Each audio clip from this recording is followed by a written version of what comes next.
Please welcome co-founder and co-CEO Atlassian, Scott Farquhar.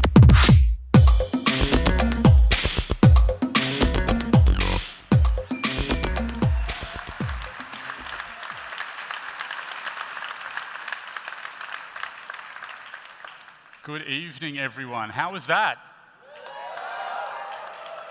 Welcome to Atlassian's second ever European Summit. We had such a good time last year, we couldn't wait to get back here in beautiful Barcelona. And I'd like to extend a warm welcome from those of you that are here today in the audience who travelled from more than 60 countries to be with us here tonight. And a big g'day to those of you watching around the world on the live stream.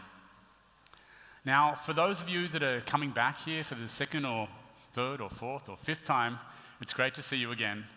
And for everyone who's attending for the first time, a huge thanks for coming. It's awesome to have you here. Now, we've got a big week ahead, and I'm really excited to share what we have in store. Today, I'm going to talk to you about Atlassian's mission to unleash the potential of every team, and a personal passion of mine, which is the Atlassian Foundation.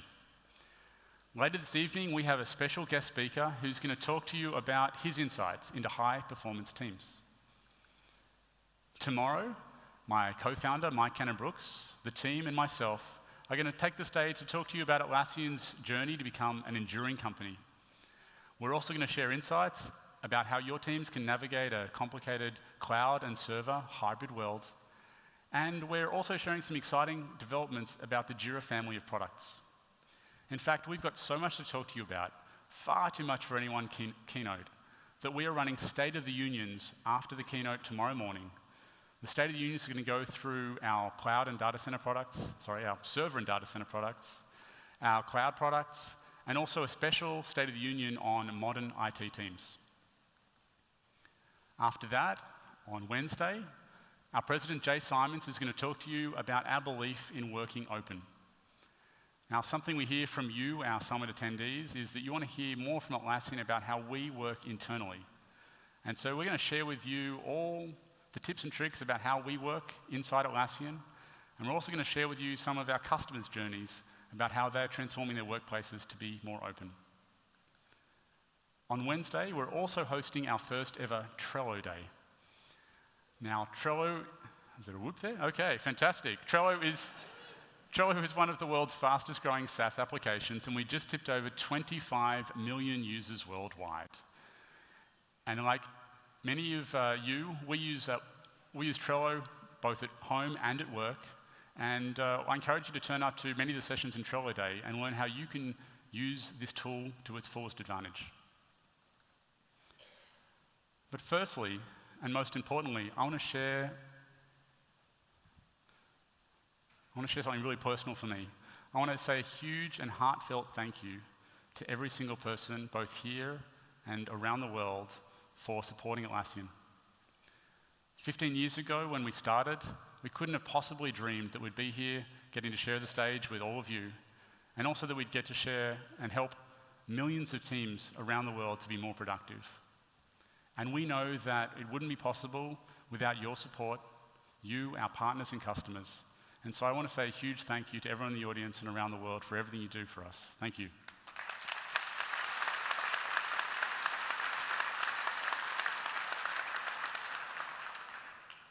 One thing I'm particularly proud of, though, is our work that we do and the way that you support us in giving back through our Atlassian Foundation. Through our foundation, we give away 1% of our employees' time, 1% of our products. We give 1% of our equity and our profits directly to social causes. We give away hundreds of millions of dollars of our products and in cash, and our employees have donated tens of thousands of their time to good causes. And like everything we do at Atlassian, we want the foundation to have a big impact. And so thanks to your support, the Atlassian Foundation is focused on two big goals. The first of these goals is to provide education for disadvantaged youth. Now, we know that education is, when you educate a child, you give them necessary skills to succeed in life. And education is key to breaking the poverty cycle, and education has an incredible multi-generational impact. Now, none of us get to choose the circumstances that we're born into. Some of us win the lottery of life. We are born in the right place at the right time with access to food, shelter, and a first-class education system. But some are not so fortunate, born into a life where food, shelter, and education are not guaranteed rights. And while we can't change history, we can change the future. And we know that education can level the playing field. It can give everyone an equal chance in life so that no one is left behind. And so that's why the Atlassian Foundation have set a huge goal that over the next 10 years, we want to educate 10 million children. Now, this is an incredibly ambitious goal, and there's no way we can do it by ourselves. So we've enlisted the help of partners and teams around the world. We're working with MIT, we're working with governments, we've enlisted Lorraine Powell Jobs and the Queen Rania of Jordan. We're working with incredible not-for-profits such as Bookspring and Room to Read. But this evening I want to share the story about just one incredible organisation that we, with your support, get to help. And that is 40K. 40K was founded by a then 23-year-old Australian university student back in 2006 named Clary Castrician. Whilst travelling in India, it broke Clary's heart to see poor quarry workers slaving day in and day out with a hammer and chisel, and then returning to huts with no running water or electricity. And after spending time with these villagers and getting to know them, Clary asked how could he help? What could he do for these villagers to help them? And they said above everything else, they wanted to educate their children. Children like Divya. So Clary originally set out to build just one school.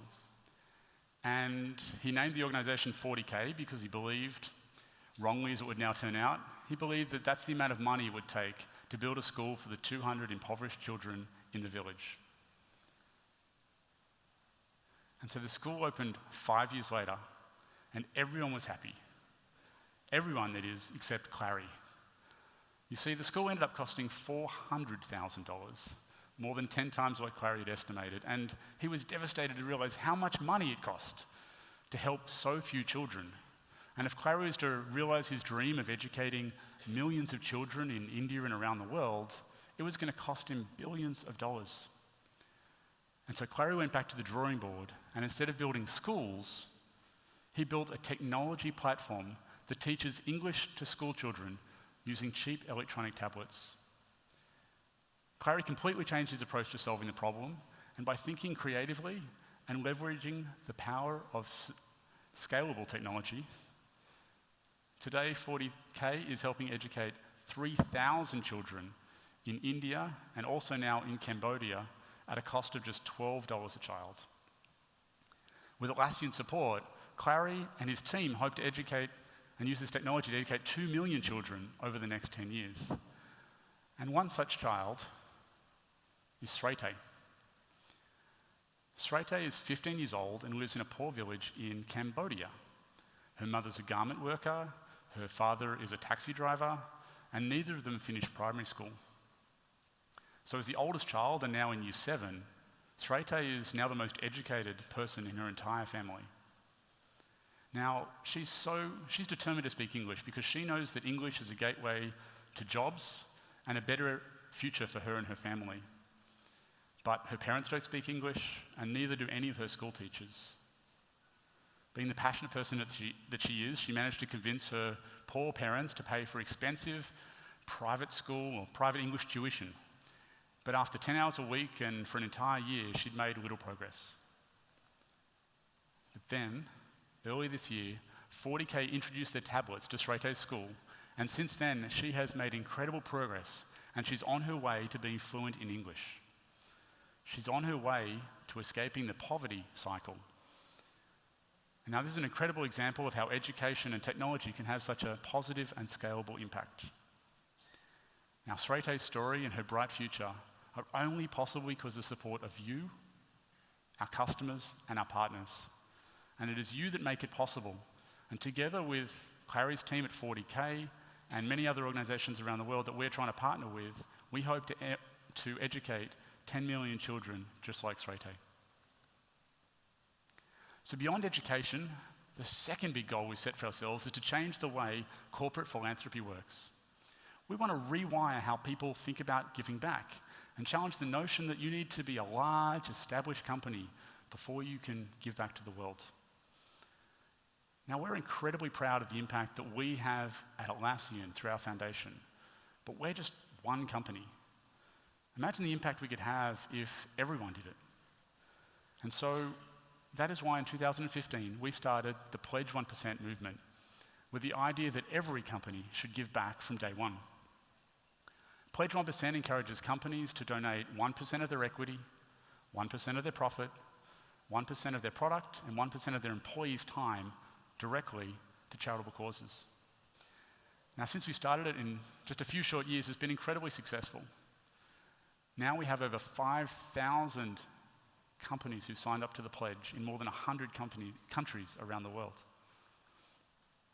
Thought leaders like Mark Benioff from Salesforce, US musician and entrepreneur will.i.am, and New Voice Media CEO Dennis Farquhar have signed on and are telling the world. Now, most importantly for me, I'm incredibly proud to say that not only are you in the audience supporting us directly through the Atlassian Foundation, but many of you have also signed up to Pledge 1%. We have 75 companies listed on this slide, 75 companies who are both members of the Atlassian community and have signed up to Pledge 1%. And today in Barcelona, over half our sponsors have signed up as Pledge 1% members. And so, if any of you in the audience work for one of these 75 companies, or you work for one of the incredible not-for-profits that we have represented here today, I'd like you to all stand up and be recognized for the incredible work that you do in the world. So please stand up if you're...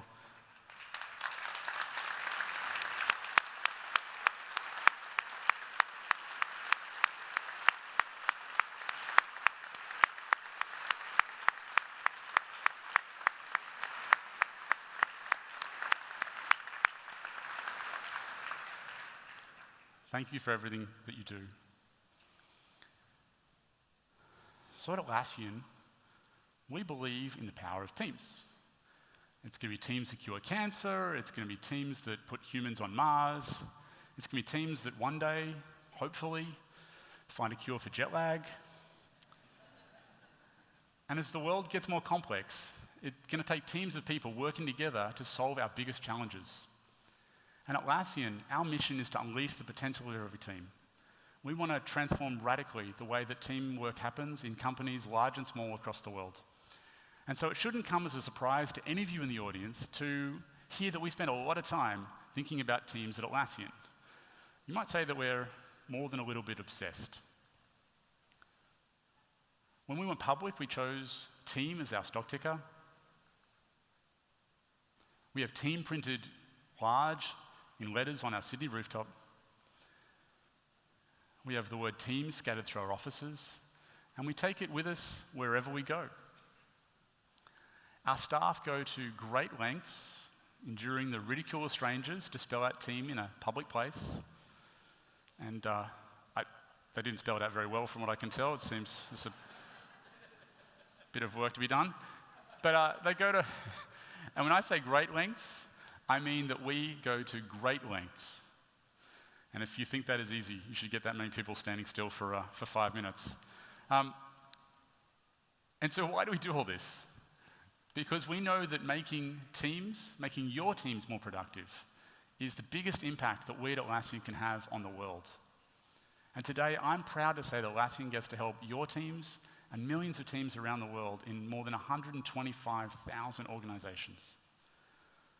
Now, we know, and you know, that the collective genius of your teams far outweighs anything you could do individually.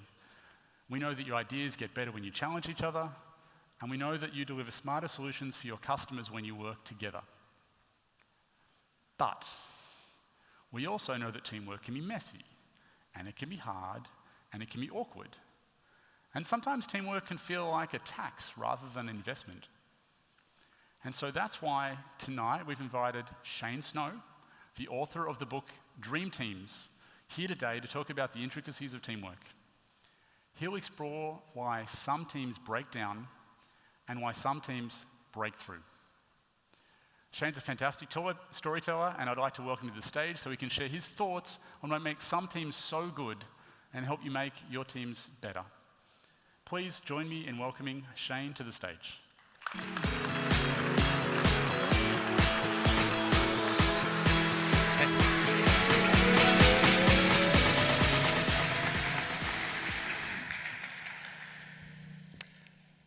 Picture in your mind a 1970s two-tone brown Chevy van.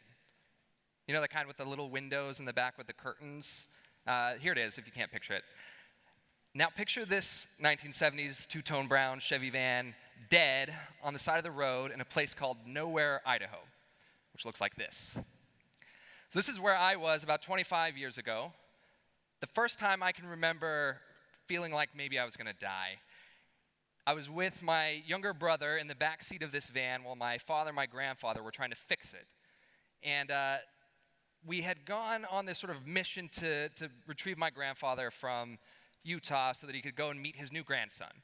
And my grandfather was getting kind of older. He had cancer. He was sort of in his last little bit. And so we really wanted him to meet his new grandson.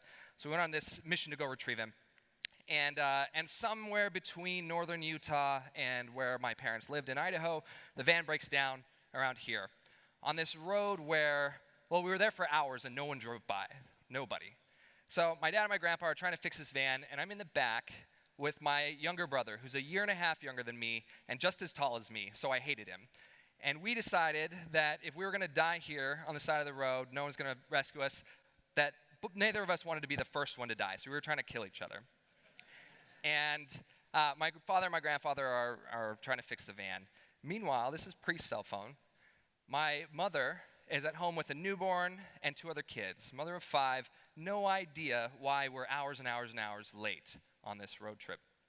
And so here we were, and I really remember this being this moment where I was like, what happens if no one gets us? What happens to us? So I wanted to kill Matthew in the process. So hang on to this story. I'm going to leave this on a little bit of a cliffhanger while I talk about what we're really here to talk about, which is becoming incredible together. This is what teamwork is about. But I want to first talk about the lie that we've been taught our whole lives about teamwork, which is that 2 heads are better than 1. It turns out that when you look at history, you look at statistics, you look at scientific research, this actually is usually not the case. 2 heads usually are not better than 1. And if there's any cliche in business that you hear about as much as the word synergy, it might just be how long it takes to turn a battleship, right? The bigger the group, the harder things get. So there's a few studies that are kind of interesting that get at why this might be. When you put kids together to do the tug of war, and you put a kid and have them pull on a rope and then measure how much force they exert on the rope, and then you put them in a group, it turns out that in the group, same kid will pull a little less hard on the tug-of-war rope, even if, like this kid, you think you're pulling your hardest. And they do this with adults, and the same thing happens. And we might say, well, this is a coordination issue, right? There's lots of people on the rope. It takes some amount of coordination. You lose some productivity there. Sure. But then there's this one, which is sort of weird. You ask people to yell as loud as possible. And researchers have done this. Put you in a room, and they say yell, and they measure the decibels. And then they put you in a group of 6 and measure how loud you yell. And it turns out that we yell about 74% as loud on average when we're in a group.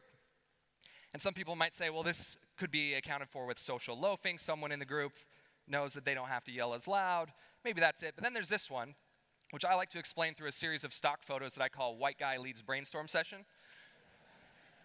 Turns out that when you put people around a table to brainstorm creative ideas, over and over and over and over, they take the same type of photo, but also over and over they find that a group of people, same people, will come up with fewer ideas and fewer good ideas together than those same people will alone, and then if they just combine their lists of ideas.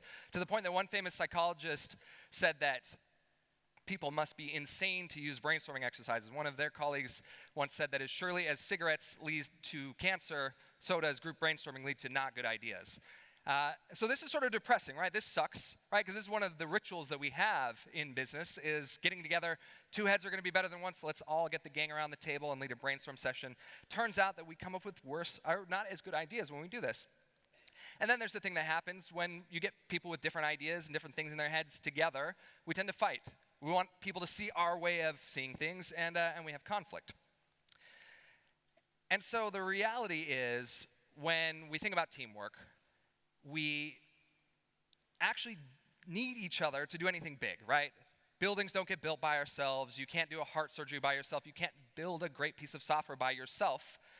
And so we endure this sort of slowdown of productivity, the fighting, the conflict, the tension, the social loafing, whatever it is, because we know that two bodies are better than one if you're trying to do something big or important, even though two heads usually don't add up to more than two.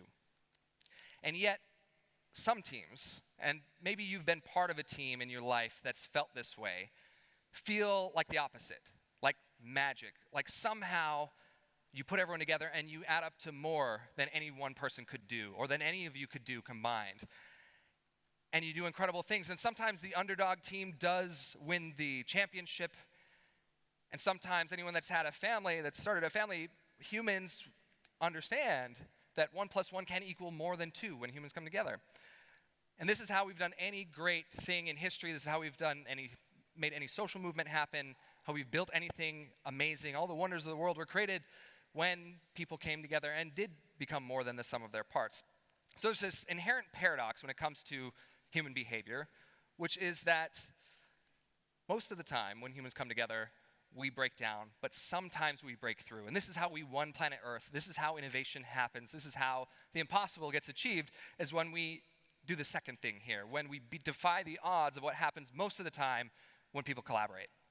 So this is the premise of my recent pop science book about the psychology and neuroscience of teamwork. And I want to share a few things that I think are appropriate for this audience, for this group, in the work that you're doing. And these are the 3 things. And I also want to talk about cake a little bit. So the first starts with a story. Around the time they were manufacturing this 2-tone brown van of my dad's, in Newark, New Jersey, there was an FBI raid that was being planned, or something like that. They didn't know what. There's a group of FBI agents that were sitting around a table like this, trying to decide how they were going to outsmart a mob boss. Now, this mob boss, he's a real person, but for confidentiality reasons, we're going to call him Mr. Soprano. This mob boss, like a lot of the mob bosses in those days, was really good at not getting his fingerprints on sort of the crime, so to speak, but the feds knew that he was running this organized crime unit. And what happened is they got some information that allowed them to subpoena Mr. Soprano so they could get him in court to testify against another mobster, which was something that he did not want to do for obvious reasons, because you show up in court and then maybe they trick you or you perjure yourself, or another mobster thinks you're going to say something they don't want you to say. So he really didn't want this to happen. And it turns out that the law at the time, and in a lot of states still, says that in order to deliver this summons to court, the authorities have to deliver by hand in paper this subpoena. And so Mr. Soprano basically had walls of bodyguards that just surrounded him wherever he went. And so no one could actually physically get to him to deliver any paperwork, so he could never show up in court. So he's kind of like, nah, you can't get to me. And so for weeks and weeks, this group of FBI agents in Newark sat around this table trying to figure out how they were going to subpoena this guy, get him in court. And they tried ambushing him at lunch. They tried waiting outside his house and jumping out the bushes to give him the papers, and you know, he was smarter than that. They couldn't get past these guards. When he sat in the corner booth of the restaurant, even the waiter couldn't get to him without going through his men. So round and round they went, and they decided that they needed some sort of raid. They needed to go in, guns blazing, so to speak. But the problem is, you can't deliver paperwork by gunpoint. That's also against the law. So round and round they went, and they couldn't figure out what to do. And this problem illustrates something that is maybe a little bit misunderstood about law enforcement, because of movies and television, which is that most of the time law enforcement is about solving tricky problems, not necessarily about guns and muscle. So here they were. I want to talk a little bit about the math of this thing we're talking about, synergy and teamwork. Group of people trying to solve a problem together, they can't figure it out. So it turns out that professors of complex systems, psychologists, sociologists, they put together how, in some rare cases, people do actually add up to more than the sum of their parts, how some groups can be smarter. And the math basically goes like this. I want to use an analogy real quick, that pretend you are hosting a house party, and you've baked this delicious cake that you want to share with your 8 best friends. This cake is going to illustrate 1/2 of someone's mental toolkit, which can add up to this synergy thing. So you've baked this cake for your friends, and you want to cut it into 8 equal slices, because you love them all the same. But for whatever reason at this party, you have an enchanted knife that is going to break after you, or disappear after you make 3 cuts in the cake. So this is sort of a trick question, a tricky problem. How do you make 8 equal slices with only 3 cuts of the knife in this cake? Now, some people are already going to have the answer, but most people, when they look at this question, this problem, they attack the cake something like this. Cut it in half again, kind of like a pizza, and then you want to make 2 more cuts because that's going to make 8 slices, but halfway through your 3rd cut, you realize, oh no, the enchanted knife is gone, and this doesn't quite work. So how do you do it? How do you make 8 equal slices with only 3 cuts of the cake? Does anyone by chance in the audience have the answer? Just raise your hands.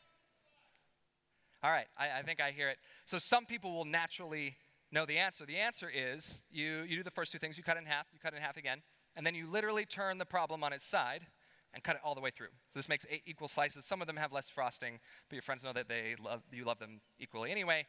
So this is a sort of a literal exercise in the first half of our mental toolkits, which is called perspective. Now, perspective, from a psychologist's point of view, is how we encode the world in our own internal programming language, essentially. So you see something, how you encode it is your perspective. So this is shaped by all sorts of things, but mainly by the way that we've lived our lives and what we've been through. So if a couple of us are walking down the street and we see a building on fire, if my house burned down when I was a kid, I'm going to encode this building on fire a little bit differently than someone who's never had that happen. Or if someone's a fireman and they see the building on fire, they're going to process that information in their own internal language a little bit differently. They see it somewhat different. So that's what perspective is. Now, the other half of our mental toolkit that has to do with synergy, if we return back to the house party with the cake, it can be illustrated this way by these glasses of milk. So pretend that you have these 6 glasses of milk. 3 of them are full, 3 are empty, and for whatever reason, the challenge is to rearrange them so that they alternate. Full, empty, full, empty, full, empty. But you can only move 1 glass. So which glass do you move in order to get the glasses to alternate full and empty? Once again, some people will automatically know the answer to this question or will automatically see it. But if you're like me, you're probably going to do this, grab the second glass and move it in between those 2 before realizing you still have 2 glasses left next to each other. So how do you solve this? Now, I thought that this was a trick question in that there was no answer, and the answer is you're supposed to be humble or something and admit there's no answer, but that's not true. Can anyone make a hand motion of what you're supposed to do to solve? Yeah, all right, let's have some people. So anyone who doesn't know it, if I told you, pretend that you're trying to solve this problem of the milk, and you just got home from your day job as a chemist, where you've been busy pouring things in and out of beakers all day. Maybe now you might see the solution to the problem. The solution is you grab the second glass. You're only touching 1 glass. You pour it in the second glass, and you put it back. So this is, again, a silly puzzle, but it's an exercise in something called heuristics, which are essentially your approach to a problem, a given problem. Your rule of thumb or your sort of instinctual first way that you might approach it or a way you might approach it. Now, what's interesting is when you combine this idea of perspectives, how you encode what you see or what you experience, with heuristics, which is your sort of angle of attack or your approach to solving the problem, something really interesting happens when you get groups of people together. It can be kind of illustrated by this mountain range that I call Problem Mountain. So if you get nothing, if nothing sticks from this talk for the rest of the week but this, I'll be happy, because this is, I think, a framework that's really important and a simple way to think about how teams can become better together. Any problem that we're working on in the world, in life, can sort of be represented by a mountain range like this. The different peaks are different levels of quality of the solution. So you have different, some solutions to whatever problem this is. Say it's the problem of delivering a subpoena to a mob boss. There's some good solutions and there's some better solutions. There's some bad solutions. And so your job as a problem solver is to hike around this mountain and try and figure out the best solution, right? And if you're on a team, you're trying to do that together. But the problem is, in life, we can't see the whole mountain range to every problem we're working on. So it's kind of like we're hiking around in the fog. So your perspective is where you get essentially helicoptered into this mountain, where you get dropped off and what you see first. So let's pretend this is me. My perspective on this problem, I get dropped off here. And the first thing you do, of course, is you sort of think of what's the nearest solution. You hike uphill and you find something. And this is when your heuristics come in. You have to decide, now that I've gotten somewhere, how do I proceed? What's my rule? What's my angle of attack on this problem? So let's say that I went to mountain climbing school in Idaho, where I'm from. And in mountain climbing school, they say when you get to the top of a mountain, count your paces. Go over the other side and count your paces. And when you get to 50 paces, if it doesn't start going uphill, go back. So I do that, and it doesn't start going uphill, so I retreat and I say, well, my perspective and heuristic got me here. I found a solution to this problem. It's all right. Who knows if there's something else out there? Now, my teammate might also share sort of my perspective on this problem. We're working together on it. She gets dropped off here, but she has a different heuristic. Her rule of thumb for mountain climbing school, which is, she went to a different one than me, let's say, is you climb to the top, the nearest uphill peak, and then you go down until you get to the trough between two mountain peaks. And then you look up and you see which way is steeper. Whichever way is steeper, you go up, and you keep doing that over and over again until you get to a solution to the problem. So she gets here, she says, hey, there's a steeper way, goes up, goes a little further, says, nope, it's not as steep. She ends up here. So her perspective and heuristic naturally helped her find a better solution to the problem. Her mental toolkit had equipped her better for this problem. Now, if we're a good team, then she'll say, hey, Shane, I found a better solution, come on up. And if I'm not a jerk, then I'll say, yes, I'd rather be up here with you on the good solution to the problem. So this is how teamwork usually works. Now, the problem that happens is we've been successful so far. We've achieved some success here climbing up this mountain. Little do we know that there's a better solution out there, or maybe even what happens frequently these days, there's an earthquake that's happened and a new mountain peak has emerged and we don't even know about it. This is how disruption happens. We have no idea that there's something better out there, but or maybe we think there could be, but we don't know how to get there. Our toolkits in our brains can't figure it out. So this is where the magic of that synergy thing comes to play, is someone with a different perspective. Oops, I get ahead of myself. This is actually what happens usually before that, for someone with a different perspective. Usually in organizations or in industries, we find a good solution to a problem, and then we say, this is it. This is the best practice. This is the best way to do this, the best way to see it, the best way to approach it. So we all climb up onto this mountain and settle in on this peak, and we have this thing called cognitive entrenchment, which means we actually can't see something better because we've been successful here, and then we teach each other, this is the way to do things. But what happens is someone with a different perspective is someone who gets dropped off on a different part of the mountain range. They just encode the problem completely different from whatever it is that's allowed them to do this. And whatever their heuristic is, they hike around and they end up somewhere. And it doesn't matter if this somewhere is a better solution than what we have in our best practice or a worse solution. Turns out that if you say this, if you say, what if we tried our heuristic, our method, from that person's point of view, suddenly, and this actually works with this little cartoon, if you try to go up the steep way from that mountain, suddenly the whole group can see further, can be smarter, and can go higher than any one member of their group can. So my teammate, it was just her brain that allowed us to get to that peak, but when we combine all of our mental toolkits, we were able to get to the top. So this idea of perspective becomes really important, because a lot of times we already have teams that have lots of different heuristics, people who went to train in different methodologies or different things, but we tend to inculcate groups, teams with cultures that see things the same way. And it turns out that can cause us to have some success, but make it so that we can't quite get further than the smartest person in the team. And so this is basically what's called cognitive diversity. It means that the differences between your perspectives and heuristics matter a whole lot in a group of people trying to solve hard problems, hard and novel problems. And what it boils down to is actually a pragmatic argument for something that's actually morally good, which is including different kinds of people in your problem-solving processes. So our cognitive mosaic is what I call kind of the lens you see the world through, or sort of what's the wiring of your brain that allows you to solve problems. This is your perspectives, your heuristics, and sort of how you roll, how you operate. And this is formed by the lives that we've lived. It's formed by our life experiences, day-to-day experiences, our education, our work, where we've traveled, where we've lived, the micro opportunities we've been given to participate in things or to learn things or to see things, people we've met. This leads us to have different perspectives and heuristics. And this is where the sort of pragmatic case for something good and moral of including people who are visibly different than you or have lived different lives comes into play, because what forms these life experiences are, of course, who we are, our attributes, how people have treated us, what generation we've grown up in, and how we've operated in the world because of what we look like, or how people include us in all that. And all the things that we think of when we typically talk about diversity come into play because they lead us to these experiences that can give us this cognitive mosaic that's different. But how this shapes up, basically, is back to the story of the FBI.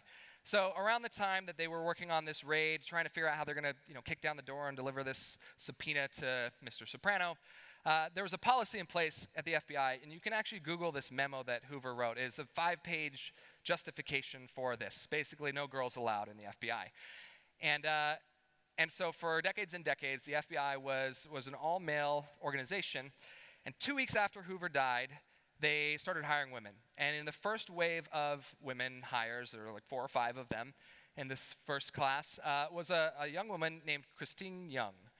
And she happened to be in the back of the room during one of these discussions about how are we going to get this subpoena to Mr. Lombardi. They were planning some sort of stealthy raid to kick down the door and deliver the paperwork at night, and they were talking about the legality of this. And Christine, who's a rookie, the only woman in the room, she raises her hand and she says, hey, I have an idea. Mr. Lombardi, gave it away. Mr. Soprano, Mr. Soprano's daughter is about to get married. And so what they did is, per her suggestion, they dressed up one of the FBI agents as a chauffeur and put her in a limo, and she wore a high-neck purple ball gown. And the chauffeur rolls up to the wedding reception of the mob boss's daughter's wedding, which sounds like a movie. This is a true story. She gets out of the limousine, and the bodyguards who are there at the reception, they don't even question whether she belongs. She rolls in, she gets a glass of champagne, she goes down the line, shakes hands with the parents of the bride, congratulates the bride and groom, gets to the parents of the groom, congratulates the bride and groom, gets to the parents of the bride, Mr. Soprano, and pulls out of her purse the subpoena and says, have a nice night, and then leaves. And as she bounces out of the wedding hall, she hears a sort of a yelling, sort of, no, sort of thing coming from the back of the room. And she gets in the car, tells her fellow agent, I think I just ruined the wedding. And it turns out that unlike most movies and exciting sort of shows about law enforcement, this is how most law enforcement problems get solved. It turns out that it's anticlimactic. No one pulled a gun, no one got shot, no one had a car chase. But this is how the best problems get solved, is it simply took someone with a different perspective, who'd lived a different life, where by middle school she realized that she couldn't arm wrestle any of the boys to win. She had to learn different ways to negotiate, or whatever it was that made her perspective on this kind of problem different, that she had a solution to the problem that allowed them to solve this. And it's obvious once you see it. It's obvious and anticlimactic, like most great solutions to problems. But it gets at this idea that different perspectives and heuristics can help us to solve problems better and actually make things easier rather than harder. And so this is why, as the FBI started letting more women in, as the law enforcement agencies in general started having men and women collaborate, we started to see statistics that when partnerships of detectives consist of a man and a woman, they solve crimes better. They make fewer mistakes. They shoot fewer people. And this actually doesn't just happen with gender. It happens with old cops and young cops. It happens with gay cops and straight cops. There's something about having people who have lived different lives that allows them to do this essentially social work, which is part of the problem-solving process of law enforcement. So essentially what had happened in this situation is a group of people who'd been working together for a long time and shared many perspectives because, in this one case, because of gender, they said, well, we all know that there has to be some sort of physical solution to this problem. And then, they got excited, and then someone who just saw the problem a little differently said, I have another idea, and they got on board. And it turns out that everyone got better in this case. So this is how this math of synergy works. But it gets at the truth, which is that two heads are only better than one if they think differently. But this is not all. This is only part of the equation, in fact. But before I get to that, I want to talk about how this idea of cognitive diversity works inside our own heads, too. One of my favorite stories of this is a man who combined different heuristics from different industries, to create a product that has literally changed the world and sold billions of units. So this guy here, his name's Lonnie Johnson. He was the first black engineer at NASA's Jet Propulsion Lab. And he grew up at a time when he was not allowed to check out library books because of his race. He's the only black kid in the science fair, but he wanted to be a scientist and an engineer, made it to NASA. It's groundbreaking, really brilliant guy. He was home one day fixing a toilet in the bathroom. And something happened, and a water spray sprayed across the room, and he had an idea. He said, this water spray from the toilet is kind of like how we're trying to propel spaceships around in space, but it also gives me an idea for how I can help my daughter win the water fights at school. And so he made this little device out of some PVC pipe, gave it to his daughter. She beta tested it. They iterated a little bit, and he invented the Super Soaker, which is the world's best-selling gun, I'm happy to say. It warms my heart to say that. The Super Soaker has sold billions of units. And basically what Lonnie Johnson did is use a little bit of cognitive diversity in his own head. He combined the heuristics of NASA's jet propulsion inspired by this toilet incident with toy making, and then with a lot of collaborators to actually make the product. And his daughter, the beta tester, was able to make this product. So cognitive diversity doesn't just happen between people, it happens inside of us. This basically illustrates the point that the more diverse sources of information we can put into our problem-solving process, the more diverse things we can learn, things we can master, the better. It gives us an excuse basically to take that 20% time and to work on something that doesn't have to do exactly with your own area of expertise, to learn about something else. That's why I spend so much time on Wikipedia learning about black holes and things. So how this has to do with cake is that if you're baking a cake, you can't make cake out of 8 different kinds of flour. You just can't. So you need different ingredients if you want to make something better than just flour. So that's the first principle of Dream Teams. Second principle has to do with Trello boards, which is that if you have people who think differently, they naturally are going to work differently, which means you're going to have all sorts of different approaches to building your Trello board and also to working. I found this when I was Googling Trello boards. Oprah's super excited about Trello, just like me. But it means you have people who think differently, they're going to work differently, which means you're going to have conflict. And this is what we're all afraid of, and this is what often gets in the way of synergy and group solving problems better. So what happens when you have conflict on a team is you have basically people saying, let's not rock the boat by introducing this conflict of this different perspective over here. And so people either say, good idea, I'm not going to jump in the fray. Or even worse, they say, you know what, to avoid the conflict, we want you to get off that mountain range, come down here, learn our way of doing things and thinking of things, because this is the way it's done, and get up here with us. Because conflict threatens to break the team apart, to make it so that we don't belong or something, terrible like that. And so it's basically, if you're making a cake, even if you have all the right ingredients, if you don't mix them together, you're not going to get cake. You can stock the team full of all the cognitive diversity you want, but if you don't have some sort of conflict between those ideas, you're not going to get anything. So the truth is that for cognitive diversity to actually mean anything, it needs to mix together. And I actually noticed after I put this together that one of the ingredients here is chili peppers to this cake, which is sort of surprising as spicy, but it actually illustrates this really well. This is probably a delicious cake, but it has an ingredient in there that's going to cause a little bit of conflict. But you got to mix the ingredients together no matter what. So this idea of cognitive friction is actually really key to a team doing well. It's not about getting along with a group of people who see things the same or even who see things differently. It's about not getting along well. That's the difference between a team that has potential and a team that harnesses its potential. It's also basically how we got hip-hop. So I grew up in Idaho, listening to country music and punk rock, knew nothing about hip-hop when I rolled into New York City, where I live now. I didn't know why Notorious B.I.G. was so notorious. I interviewed the Wu-Tang Clan for this book, and I called the RZA RZA, which is like anathema if you know hip-hop. Anyway, so I knew nothing about hip-hop. The brief story of how hip-hop emerged is a perfect illustration of this idea of cognitive friction. So I'm going to do this sort of Micro Machine Man style. In the 1970s, a couple DJs started throwing this dance party where the game was you have a DJ here, and the party dances on whichever side has the best music. So every week, the DJs would come with better music and try and sort of compete to get the dance party to go to their side. People would dance, have a good time. And then eventually, the hype men for the DJ, the announcer, the MC, would start to get involved. They would say, instead of, hey, everyone come over here, got a great song, they'd start doing these sort of party rhymes, like, hey, put your hands in the air, hey, ho, whatever. Don't put this on the internet. So it's fine. I know I'm not a rapper. But so at one point, they were having this party where they're trying to drag people to one side or the other.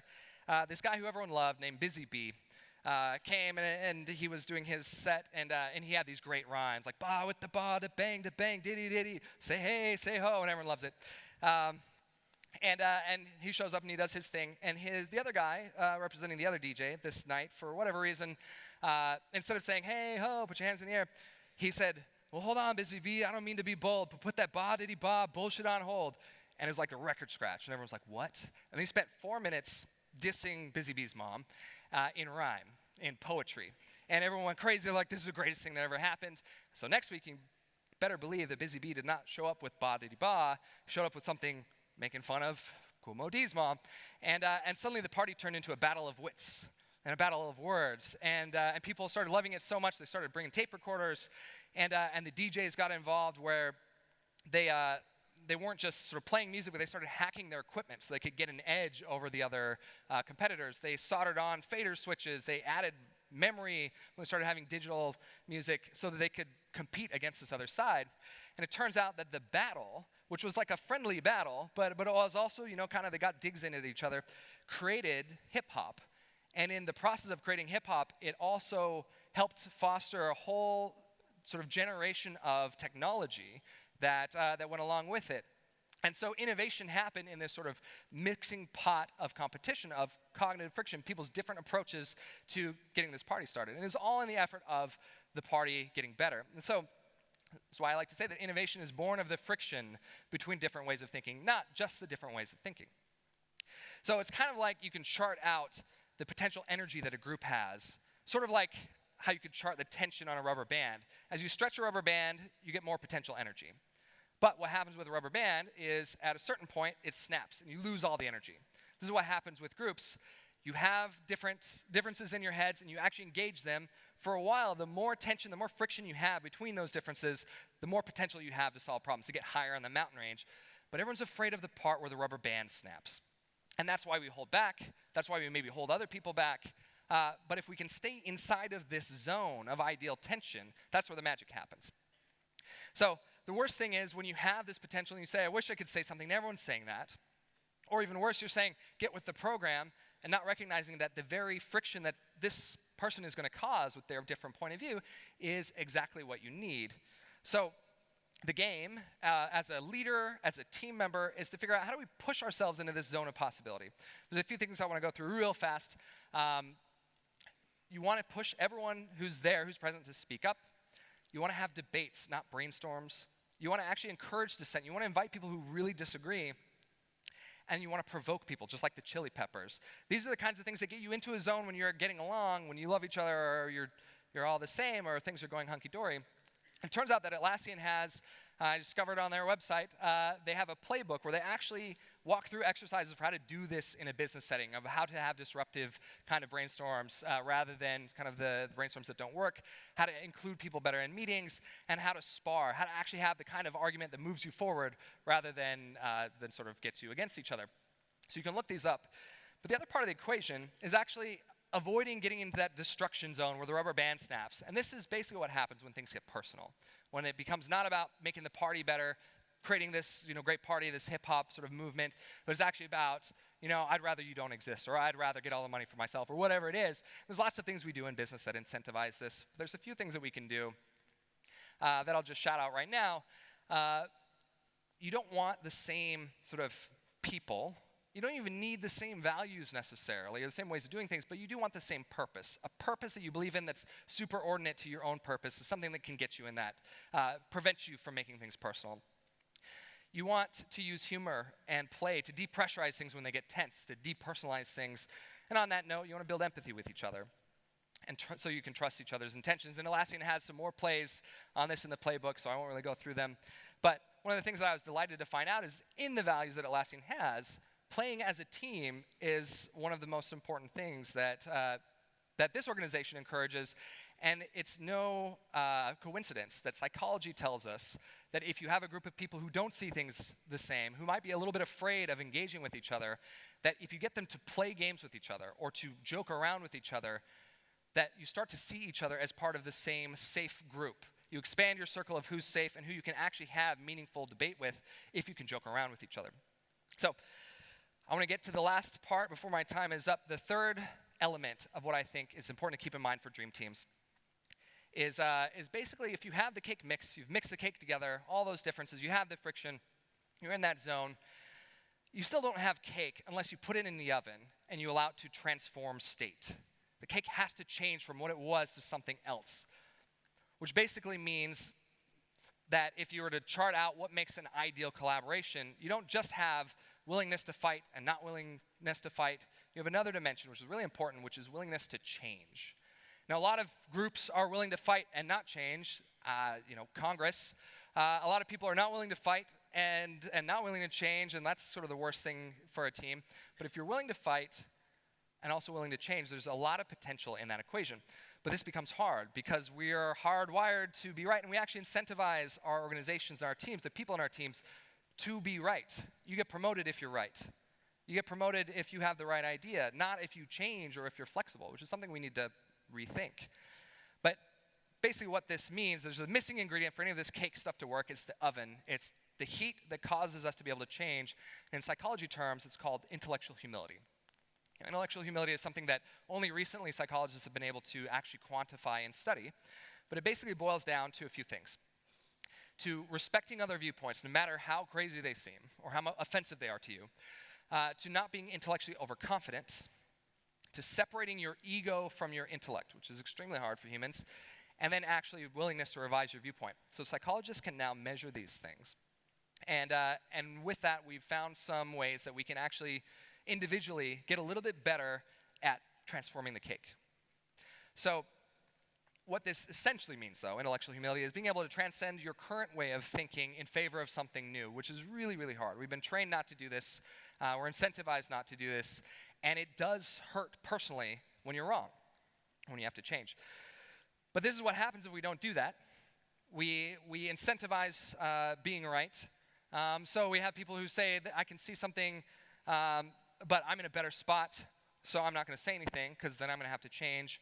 Or even worse, people who have a better idea or who, if you combine, you could do better. People say, no, we're sticking with this plan because this is my plan. So I think this is the number one collaboration skill that we can all develop, whether we're leaders, whether we're individual contributors, scrum masters, or programmers, or whatever we are. Even in our family lives, if we can develop intellectual humility, this ability to respect, to not be overconfident, to separate our ego somehow, and to change our viewpoints, that's something that can make everything better, and I think also the world better. So there's a few hacks. It's not easy to just up and do this sort of thing. No matter how much you understand intellectually, look, we need the differences, we need the friction, and I need to change. So there's a few hacks that I like that I want to kind of talk through from history. The first is these two happy gentlemen here. They were two engineers working on problems together, and they had this very peculiar method of sort of engaging cognitive friction, which was they'd be working on a problem, and they'd start yelling at each other. They'd start sort of elevating their voices and taking really extreme stances on whatever problem they were trying to solve. And they'd yell, and they'd sort of get in each other's faces, and then at lunchtime, they would stop, and they'd eat lunch, and they'd kind of hang out, and then they'd go right back to yelling at each other until the end of the workday. And if this sounds like a hostile work environment, you're right. But you might forgive them when you learn, if you couldn't recognize from the photo, that these are the two guys that invented the airplane. So Orville and Wilbur Wright, they knew that they were pretty similar, and so they had to sort of force themselves into that zone of friction by taking these very hard stances on things and forcing themselves to argue really fiercely. But what they would do is after lunch, they would actually switch sides of the argument. So Wilbur would have to argue Orville's side and vice versa. And this forced them to basically, I have a cartoon here. At the point when it was about to get personal, or when you were invested in being right, you had to switch sides of the argument. And this sort of forced them to be intellectually humble because it wasn't going to be about your idea, because you were going to change no matter what. This idea of the debate and switch was their method they used for years and years and years that helped them invent the airplane and all sorts of other things. So this is a hack. If you find yourself in a place where you do have cognitive friction, but you know that you need to be able to change, switch sides of the argument, or assign whoever to take the other side and actually argue harder. And psychologists have found that when we do this, even on issues that are very personal to ourselves, even on moral issues, that if you push yourself and if you push each other, we can come up with more ideas than we think in favor of something that's opposed to our own viewpoint just by being forced to. So that's the first little hack. Second hack comes from my man Ben Franklin, who knew that anytime he was in a room with someone having a conversation, he was probably smarter than that person. And he knew that he had a big ego, but he also knew that he needed to be able to change if he was going to get anywhere. He wanted to get smarter, but he also knew he had this ego. So his little hack was this. When he's about to start a debate, he'd always start it by saying, I could be wrong, but, and then he'd hit you with his argument. And he shied away from saying absolutes, anything like certainly or always or never. He would never do that. Because what he wanted is if someone did prove him wrong, he wanted to be able to say, aha, see, I was right. Because I said in the beginning I could be wrong, and so I'm right. And this is what he did, and he wrote about this, and this is his little hack. And studies have shown that just by introducing language like this into your debates, into your arguments, into your conversations, it immediately depressurizes for the other person their need to dig in to be right. And it also helps you separate your ego a little bit so that you can be okay with being wrong and make progress together. Third hack that I really like comes from my girl Hermione, which is that if you ever find yourself in a position where you don't know the answer to something, which is going to be the case a lot when we're having this kind of intellectual conflict that can move us forward, there's one little word you can use. So you say, I don't know, which is very hard to do, but it's very easy, or it's a lot easier to say I don't know when you add one more word, which is yet. Because damn it, Hermione is going to learn what it is at some point. But if we say yet, that tends to be this magic word that allows us to kind of breathe out and say, it's okay for me to change because I'm still learning. So there's more of this here. This is my website, shanesnow.com. If you go to /IH for intellectual humility, you'll find the actual test where you can take the psychology assessment to see how you score on those dimensions of intellectual humility, and then also get tips on the kinds of things that you can do and hacks that you can use to incorporate some of this into your problem-solving process, your life. So a little shout out for that. There's a few other practical ways to increase intellectual humility that have come out of, so thousands of people have taken this assessment now. And we asked some lifestyle questions as well. And there's some little things that end up being some other hacks that I wanted to throw out here for this audience because they're kind of fun and seem too good to be true. But these are correlated also with getting better at intellectual humility. Reading fiction. So reading stories of people who are not like you or who live in distant places. Turns out that if you read fiction, that your brain literally changes, and the hard wiring in your brain that is there to sort of basically understand that it's okay for one person to live one way and another person to live another way, that gets developed through reading fiction. Turns out that they've done studies of people who read Harry Potter actually are more open-minded and have more respect for people who have different beliefs than them. It's pretty awesome. Living abroad, so living in a culture that's not your own, and learning the language, again, trains your brain to be okay with different ways of doing things or seeing things being not necessarily invalid. And then learning other people's stories. So in fiction, you're reading stories of people who are not like you. Well, it turns out that neuroscience tells us that when you learn another human being's story, we generate this neurochemical called oxytocin, which I could give a whole talk on this. Basically what oxytocin does is it helps us to build empathy with someone else. And all it takes is learning their story and learning the emotions that they've felt that you can identify in yourself for you to suddenly see someone who was scary or maybe who you don't like because of their ideas or because of who they are or what they look like or whatever it is. All it takes is learning their story to give you a little bit of dose of empathy that can help you to build that respect for the viewpoint. And then finally, this idea of being curious, which is much easier said than done. But if you think about the mountain range diagram, even if the person on the other side of the range with a different perspective, even if they've found a peak that's not as good as your peak, simply exploring the mountain range with them from their perspective helps you to open up possibilities. Between what you see and what they see are peaks that are higher than both of yours. In the psychology literature, they call this error-allowing heuristics, which basically solutions of less value can lead you to solutions of better value if you're just curious about them, because in between yours and theirs is a whole mountain range of possibilities. So being curious, using that mountain range as an excuse to be curious about things that come off as crazy or weird or sort of out of the way we do things becomes extremely important. So these three things are part of the equation that I hope you remember about Dream Teams: thinking differently, engaging in the friction, leaning into that, sort of encouraging that, and then having the openness and humility to change, like that cake.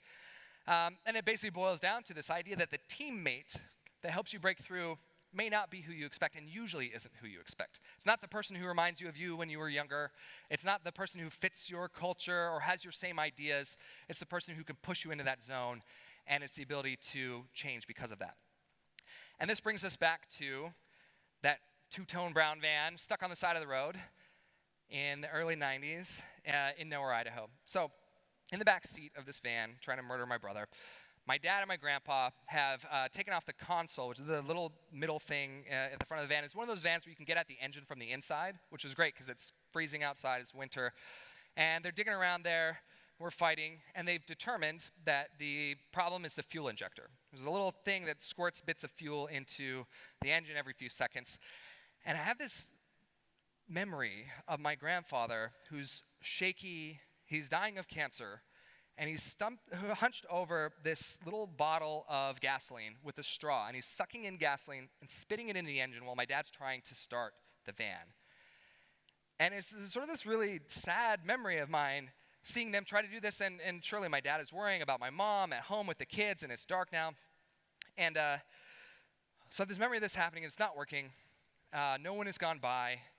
And my brother and I are in the back seat fighting, and we find under the seat a super soaker.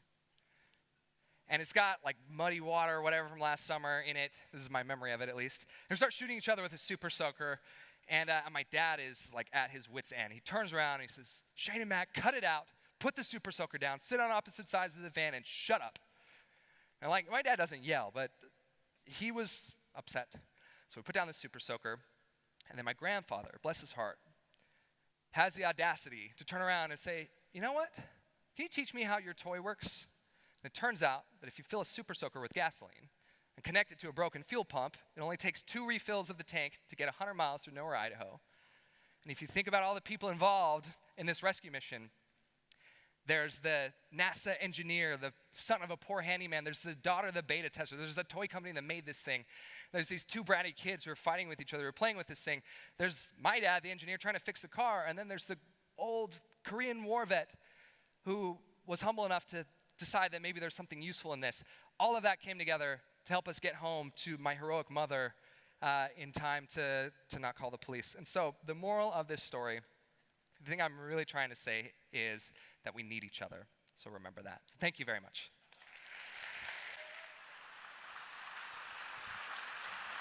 That was awesome.